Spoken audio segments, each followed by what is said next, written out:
Let's go ahead and start here with some UFC. We've got Trent Conner, who you can go to GodzillaWins.com. Trent every week puts out his best UFC main event prop bets, and we'll talk about that here in a minute.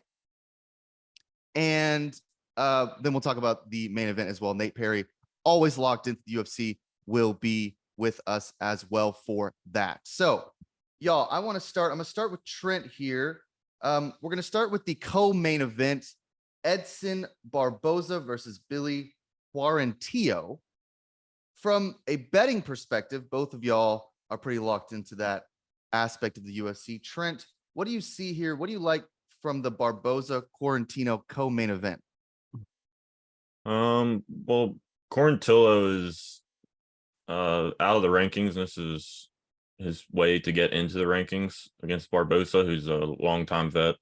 He's fighting lightweight, now is in featherweight, and his chin hasn't held up there from all the weight cutting. So Billy Quarantillo might be able to maybe catch him, but he's more of a pressure guy. He weaponizes his pressure and his cardio, and as the fight goes, he gets better. So unless Edson gets him early, I think Quarantillo probably gets the decision. Okay, Nate, let's talk odds real quick. Give us some of the odds for Barboza Quarantillo if you have them up. Yeah, so Barboza's a little bit of an underdog, kind of like Trent intimated. Barboza's plus 140, Quarantillo's plus or minus 165 for this fight. So not quite as lopsided as some of the things we've seen. Recently it feels like we've been doing a lot of fights that are like ridiculous odds, but that's actually makes sense. Over 2.5 rounds, minus 125. Under 2.5 rounds, minus 105. So be clear there. And this is just a 3-round fight, right, Trent? Yeah, it's 3 rounds. 3 rounds, yeah. Okay. So nobody's expecting a quick knockout, it doesn't look like. Okay, so let's talk about the chin here of, I believe, Barboza. Trent, what are you expecting as far as his chin goes, and how long he can last in this fight? So he's more of a power guy. He lands power shots. He has really powerful kicks that he uses those kicks a lot, but he tends to fade in fights, which is the opposite of Quarantillo, which he gets better as the fight goes. And honestly, he's a good live bet because he gets down early a lot, which Barboza could jump out to a hot start. But as he fades and gets more tired, Quarantillo is going to be there at the end of the fight. And he doesn't necessarily have the knockout power to get Barboza, but he can do it if he accumulates shots over the course of 3 rounds. So Barboza fading, is that a cardio issue? We're going to talk a lot about cardio in the Holloway fight. Yeah, it's a little bit of a cardio issue, but it's also he throws kicks which exert a lot of energy. So he's got really powerful kicks, so he throws everything he has into these kicks. There's also quite a bit of miles on the tire for Barboza too, right? He's 37. He's had a lot of fights. Right. Yeah, he fought at lightweight for a long time, and this is like his 4th or 5th fight now at featherweight. So yeah, he's definitely. I think he's 37 years old. So he's at the end near the end of his career. I think I read, and I think this is Barboza, that the drop to featherweight hasn't exactly been kind to him.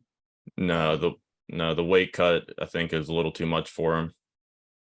Yeah. So Barboza, the underdog here, Quarantillo, kind of the heavy favorite. Trent, when you say Quarantillo gets better in the fight, what exactly do you mean? Is it just that he's feeling out his opponent? It just takes him a while to kind of get comfortable in the octagon, or is this just part of his strategy where he likes to get deeper into the rounds and then really attack? Yeah, I think it's more of his strategy. He's got tremendous cardio. He never goes away in fights, even if he's getting the crap knocked out of him. He's still there. He's willing to take punishment, and he never stops moving forward. He's always in your face, putting pressure on you. Interesting. So Nate, is there, Trent mentioned this earlier, is there a live bet potential here for Quarantillo if he kind of gets down early because Barbosa's pressing. Should we be looking at that, or is this just chalk? You know, I think that Trent's probably right. There probably is a live betting opportunity. I mean, my sort of instinct, like looking at this, was I kind of like Barboza. Just in a 3-round fight, you figure he's going to win at least the first round, which puts a tremendous amount of pressure on Quarantillo to win the next 2 in order to pull this thing out, provided it goes the distance, which it probably won't. So I sort of like just Barboza as an underdog. So if you're doing it that way, probably bet Barboza before the fight. Otherwise, you know, the odds are probably just going to go down after that if he does sort of dominate the first round, like it seems like he could. Okay. So is there any interest in an under 2 rounds sort of prop? Barboza, Trent, you said he lacks sort of the knockout punch, but he does have heavy hands. Any interest in kind of trying to catch some of that plus money? Yeah, Billy Q is definitely one of the harder guys to put out, but he has been knocked down before. I think he's been finished. So it's definitely a possibility. But given Barbosa's fight style, I think Quarantillo could implement his wrestling and his grappling and kind of stall Barboza, wear him out a little bit on the ground, kind of extend the fight a little bit. So I would personally take the over, but it could go either way. Barboza could definitely catch him with a head kick. Okay, so looks like we like the over here. Seems like Nate likes the over too. Thinks it's going to go the distance as well in this co-main event between Edson Barboza and Billy Quarantillo. Let's round out this fight just real quickly so we can get your picks in. Trent, in this fight, who are you taking? I'd probably take Billy Q money line. Okay, Billy Q money line. Nate, Yep. You're looking at Barboza, little underdog bet. Yeah, I like Barboza as a dog here. Yeah. Okay, so that's our co-main event. Thanks, guys. Edson Barboza versus Billy Quarantillo. We're going to talk for about 20 minutes about the main event, Max Holloway and Arnold Allen. But first, Dad, we want you to tell us all about one of our sponsors, who we could not do this without, Birch Gold. Well, I tell you what, I've got one of my sons here, and Jack, and the whole thing is you got to take care of your family. And whatever you're doing, look, I've been in some tight spots. Everybody knows that, Ann and I. And I'm not going to let what happened to me in 2008 happen again. That's why I've diversified the hard work that we've done for our retirement. We've diversified, Ann and I, and we're protecting our savings. So we're in precious metals. We're in gold and silver. And Mom thinks silver is going to go up because she thinks manufacturing is coming back to the U.S. and they got to buy silver. And gold is up now over 2,000. I bought it at 1,700. You got to talk to your financial advisor. But here's the thing. If you've got a 401k, if you got a pension plan, if you got an IRA, don't let yourself get caught in a complete meltdown and get wiped out like happened to me in 2008. So you can get all the information you need. All you have to do is text Godzilla. That's me to 989898. Text Godzilla to 989898. Birch Gold, the only company for precious metals that I'm going to ever do business with because their service is fantastic. Their rates are great. They're going to send you a 20-page info kit. Look it over, talk to your financial advisor. But you want to protect your family? I got to take care of my family. That's my whole thing. And that's why we've diversified. But get the information and then you decide, no obligation, free info kit, Godzilla. Text it right now, 989898. You're going to get a free info kit. Look at diversifying your portfolio so that your retirement is going to be there both for yourself and your family. Birch Gold, only company that I'll do business with. Godzilla, 989898. Do it now. Thanks so much, Dad, for the Birch Gold sponsor. We're always happy to work with them. Okay, so now we're going to talk a little bit about Max Holloway versus Arnold Allen, UFC Kansas City main event fight. Nate, before we get into the prop bets, tell us just odds wise, money line, what's the odds in this fight? Odds wise, we are looking at Max Holloway minus 155. Arnold Allen is plus 135 as a slight underdog. If we go to the total rounds, we are looking at over 4.5 rounds is juiced up a little bit to minus 135, and then under 4.5 rounds is plus 105. Okay. So, Trent, every week you provide for Godzilla Wins your prop bets for the UFC main event. You can go to GodzillaWins.com, click on the MMA tab, and you'll see Trent's prop bets for the UFC main event fight there. So, Trent, go ahead and tell us what you like in this fight.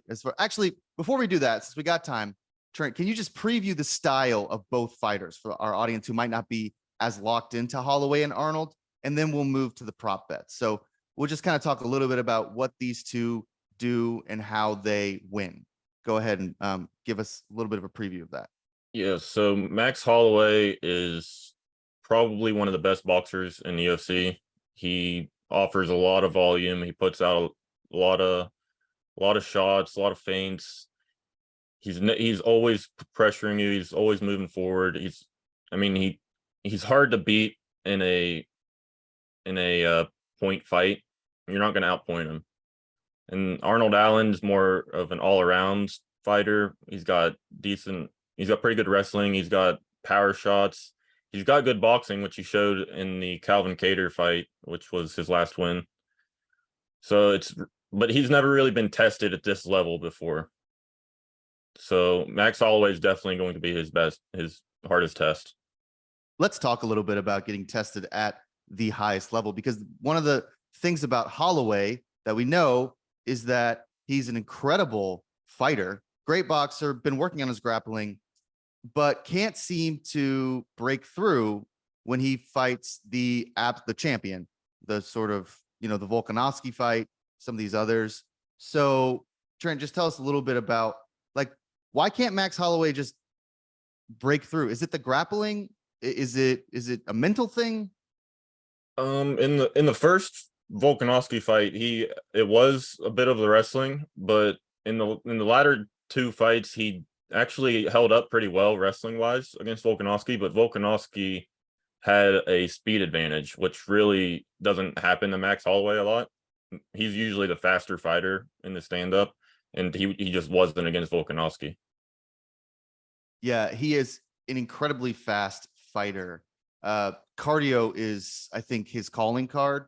And when you watch him fight, we talked about he lands so many strikes so quickly. He loves to sort of pummel you in this whirlwind of boxing. And he also has an incredible reach, even though it's not like his reach is Tyson Fury-esque, but the way that he throws those strikes, it's like he adds 3 inches to his reach every time he throws a strike. It's really impressive to watch. But he has had trouble breaking through to claim the belt. So now he's kind of seen as almost like a gatekeeper. Like, okay, you got to beat Holloway in order to get your shot at the belt, which I don't know. I guess I think for him, that's probably frustrating. So Nate, before we get to the prop bets, do you have anything? Maybe we talked a little bit about Holloway, anything about Allen's sort of style of fight? What's his keys to success here? I think his key to success, and I think that this should sort of be like not totally overlooked, is that Holloway seems to have struggled with southpaws. Allen is a southpaw, and some of Holloway's losses, like particularly his notable ones against Poirier and Conor McGregor, they're both southpaws. So I think that like watching the southpaw angle is something to definitely consider, just because it seems like he struggled them in the past. But at the end of the day, I mean, Max Holloway's still really good, and Arnold Allen hasn't fought anyone like him. So I still sort of lean Holloway, even with that sort of like, nugget sort of in the back pocket that he has struggled against lefties sometimes. Holloway just throws so many more punches. Right? He's probably going to outthrow him like 2-1, which just makes it so hard to keep up like on a scorecard, especially if this fight goes the distance, which the odds suggest that it probably will at over 4.5, minus 135. It certainly looks like the sports books are thinking this fight, goes the distance. So if that's the case, I mean, it just feels like a really hard fight for Allen to win. Just based on the fact that he's just going to throw half as many punches. So he better be pretty damn accurate, or he better put him down, because otherwise I just don't know if there's a path. So let's talk before we get to the pathway for victory here. Trent, what are some of the prop bets that you really like in this fight? Max Holloway by decision is probably my favorite prop bet. I don't see how Allen really deals with his pressure. So, and they're both very durable fighters. Like I don't think either of them have been knocked out in their career. So I'd expect it to go the distance. It's Max Holloway getting the nod from the judges. Okay, and do you have the odds on that? Yeah, it's plus 185 now. Okay, plus 185. Any other prop bets that we could maybe consider just for fun? So you like the 185, Trent, in the so I want to get this clear. You like the 185 for the knockout? Is that just knockout, or is that a specific round? No, it's Holloway by decision plus 185. By decision. Okay. By decision. 185. Yeah. Some of the other props, the over 4.5 rounds is a fairly safe play at minus 135.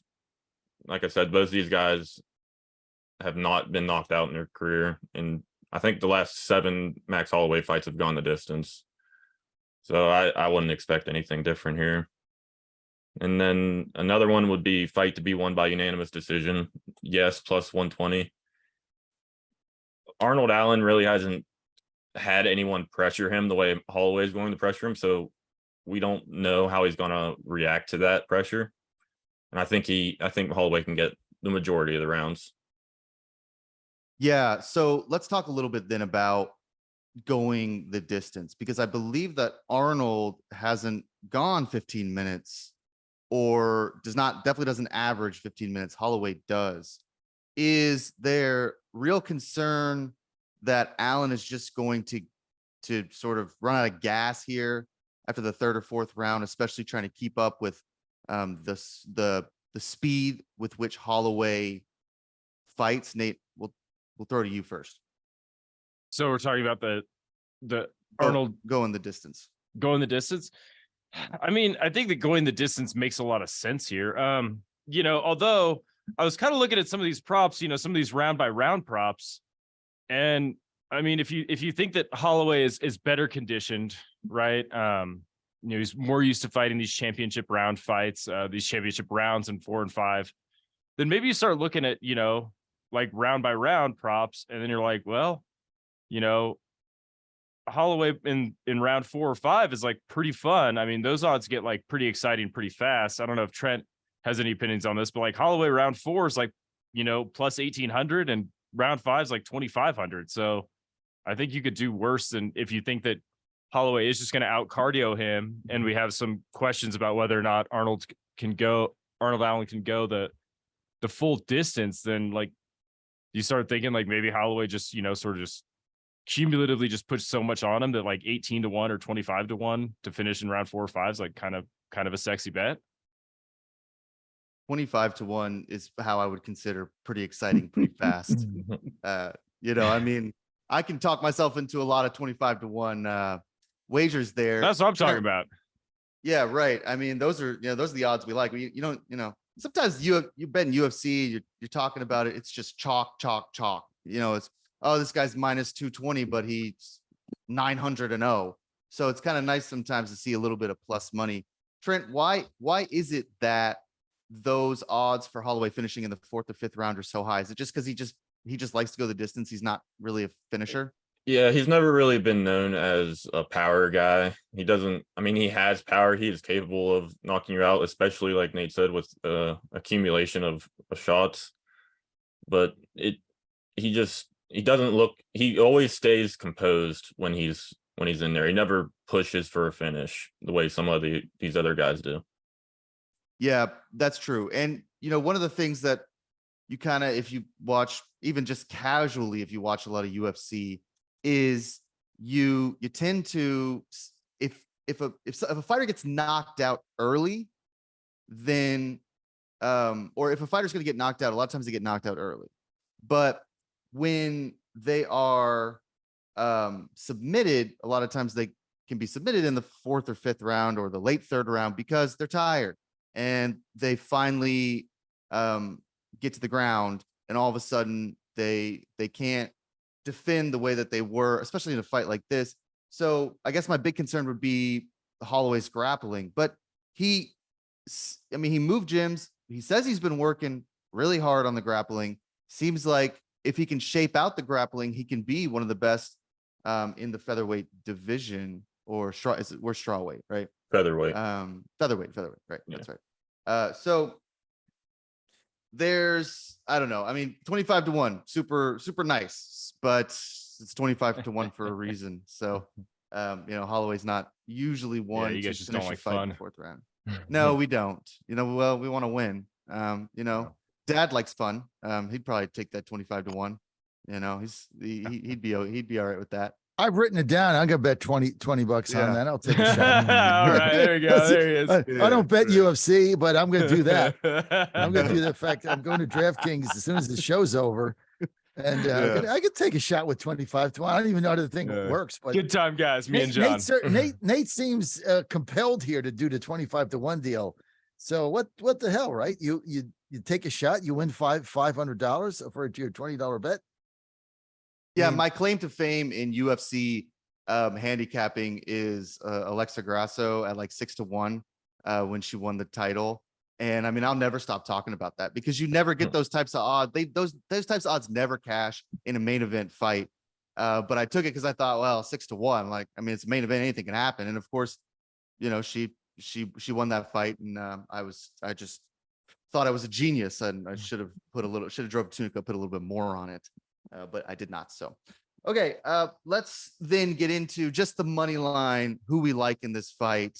Nate, I'll start with you. Is Holloway the play here? Does Allen have a path to victory? Ultimately, I think that Holloway is probably the play. I think that Holloway's the play for all the reasons that we've talked about, right? The superior cardio, has been in these big moments before. Do we have a little bit of questions about him because he's sort of, not looked quite as good in his most recent fights? Sure. But ultimately, I still think he's probably a step up for Allen. So I'm willing to lay a little bit of juice with Holloway here. Okay. So Nate going with the chalk. Trent, any thought to the underdog, or are we all just going with Holloway here? No, I think Holloway is the right play. Allen has a lot of question marks around him because he's never really been in a 5-round fight. And Max Holloway is he would be the champ of this division if Volkanovski wasn't there. He's that good. He's probably one of the best featherweights of all time. And it's a large jump up for Allen here. If Holloway wins, does he get another shot? Like, how many more shots can he get at the title or of this upper echelon fight? Like, or is he just always going to be pummeling these guys who are trying to get a title fight? I think he Probably does. I think We'll he go with does Trent get then. another title shot if he does win, because he beat Yair Rodriguez in his last fight, who is now the interim champ and will fight Volkanovski. Right. So he's still beating the best guys other than Volkanovski. Yeah, Volkanovski really has his number. Nate, what do you think? You think he gets another shot, or is he just? The litmus test? So they've fought 3 times already. Like, I don't know. It feels like Holloway's best probably path to becoming champ again is that Volkanovski just moves up to lightweight all the time, right? That's pretty much what needs to happen. Like, you just need to just vacate, Yeah. Yeah. Was there any reason why Yair Rodriguez was given the interim title and not Holloway, or is it just because Holloway keeps losing these big fights? Yeah, Holloway, he's had 3 shots at it. They just wanted something different rather than going back for a 4th time. If Holloway earns the title shot, though, I think they give it to him for the 4th time, because the first 2 fights were really close. The 3rd fight wasn't so much, but yeah, they were definitely exciting fights. But then at the same time, like, everything, you go in 3s and 7s. So you can either have you have trilogy fight 3, or you can have them fight 7 times. You can't have them fight 4 times or 5 times. After the 3rd time, I don't know. I mean, probably for UFC fans gets a little old, but you never know. You just really don't know. So it looks like both Nate and Trent like Holloway. Any last words on Holloway or Allen? Like, just if you're Allen's coach, Nate, like, what is the strategy here? Is it just I mean, you can't outlast him, you can't outstrike him. Do you just duck? I mean, is that the strategy? Duck. Like, I think you have to be aggressive early. Chuck and because, duck. I mean, because you know that Holloway's going to be there at the end of the fight. So I think if you're Allen, you know that you probably need to go out and like probably land some big shots pretty early to try and slow Holloway down. I don't think you can just sit there and just, start slow. I think that Allen needs to come out fast. I think that's the most obvious thing that he needs to do to win this fight. yeah. Okay, so can we get your 3 guys, your picks to win this fight? Like just Nate, Trent, Jack, just so it's clear for everybody. Your picks to win the fight, Jack. All 3 of us are picking Max Holloway to win the fight. I'll make it easy for you. You're all There's picking nobody Holloway. here who's picking Arnold Allen. All right. So I'm gonna bet. So- I'm Go gonna bet ahead. that 25-1 deal, and then I'm gonna bet Holloway. All right, I like this. I don't know anything Okay, there about you it, go. but I'm going with you guys. You Yeah, sound that's- convincing. Yeah, that's definitely what we encourage, is to not know anything about the sport and then just load up. That's what DraftKings would encourage Well, you to that's do. why Yeah, I right. tune you in. No, that's why they're if, sponsored. if I knew to pick on the fights, why would I tune you guys in? Right? Tune you guys in. Yeah. So that's why we got, all these listeners, because we want to know. So Holloway, and was it just so everybody knows, Nick, I got a good feeling about this 25-1 deal. Just reiterate that again. 25-1. What was that again? Holloway in round 5. So you bet Holloway Yeah. to win, and then you bet Holloway in round 5. Yep. Right? Yeah. Yeah. I mean, Yeah. so okay. I'm doing that. I'm doing that now as soon as we get to the break.